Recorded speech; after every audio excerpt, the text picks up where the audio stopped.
Greetings, LoreSeekers, and welcome to another episode of the Lost Archives, a Star Wars Legends lore series. So today we're going to talk about Tibanna, the magical MacGuffin in Star Wars that was used for everything from heating to powering weapons and starships. This is not the official canon, as we have coaxium in the official canon. No, we're not going to be talking about that today.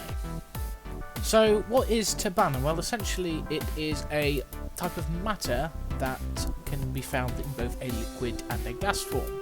In fact, it very much comprises some of the atmospheres of certain planets, such as Bespin.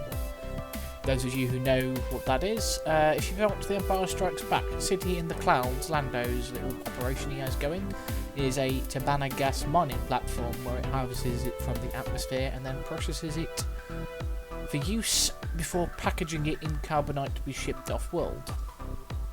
A very, very profitable thing to do in the Star Wars galaxy. Naturally, with there being many different places this resource was mined, varying variants did occur. In fact, one specific variant, which was known as spin-sealed Tibanna, was used to power weapons, and was a very expensive process in order to produce. The only place this not being expensive was Bespin, as the process occurred naturally in the gas. Hence why Lando, being the sneaky boy that he is, made sure he got his hands on it as quickly as he could. Now, specifically, the type of weapons this was used in was generally starship weapons, as spin-sealed Tibanna would generally be overpowered for regular handheld blasters, which would use a different type of what was known as blaster gas. The exception being, however, was the DC series of rifles used by Blastech Industries and used primarily during the Clone Wars. They could handle the extra raw power of this gas, which was actually crucial to the clones destroying droids. And then the standard non-spin-sealed Tibanna was used as a hyperdrive coolant.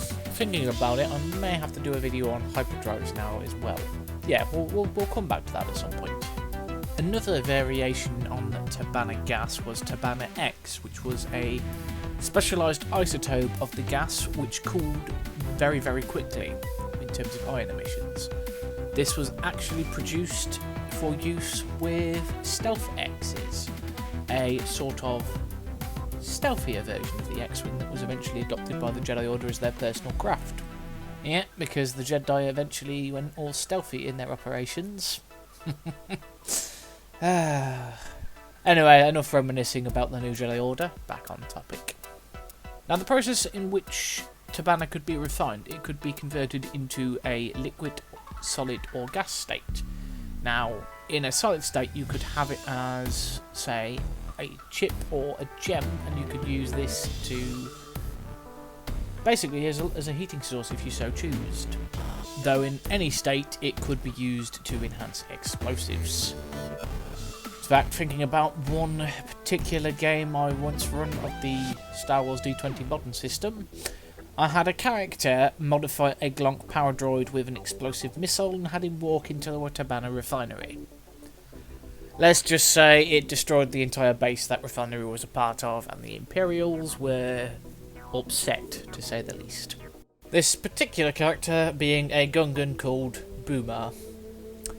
Yes, Boomer. I should have realised where the player was going with this character, as he got the party into quite a bit of trouble before the end of that campaign. That being said, how would such a delicate substance ever be safe for transporting off-world or be refined in time before it goes explodey on everybody? Well, that is where the carbon freezing process would come in. It would essentially seal the Tibanna gas in blocks of carbonite, which would both protect it and freeze its molecular processes. The idea was to stop it from reacting with anything that might make it go boom.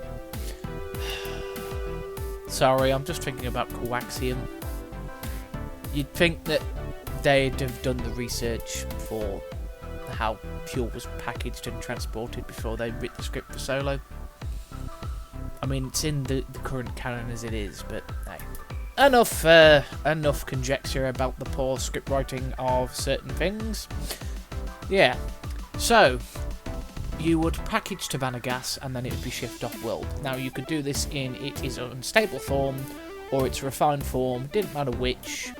You could still transport it to where it needed to be taken and it would be fine. Now, during the Clone Wars, it was a much better commodity, as there wasn't really any limitations and you could buy from multiple sources. During the Galactic Civil War, the Empire did what they did with all things that they found, and basically installed their own personnel and troops in every refinery they could find. This is why the Rebel Alliance ended up raiding a lot of places for fuel, because they needed it and they couldn't get it without, you know, Imperial affiliated organisations getting in their way.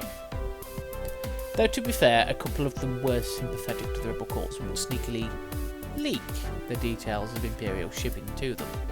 And then of course, up to the build-up of the Battle of Yavin, Rogue Squadron would attack the Imperial occupied Bespin Cloud City in order to seize as many Tibanna gas platforms as they could. This was ready for them building up their strike towards the second Death Star. This has been my video on Tibanna. As always, my sources will be listed down in the description below. Maybe get a comment on what I've discussed in here going down, get a conversation going in the comments. If you liked this video, please leave me a like. If you didn't, leave me a dislike and perhaps some constructive criticism. And if you haven't done already, please subscribe to the channel and check the bells for keeping up to date with all of my content. And as always, take care, and may the Lore Keepers ever be in your favour.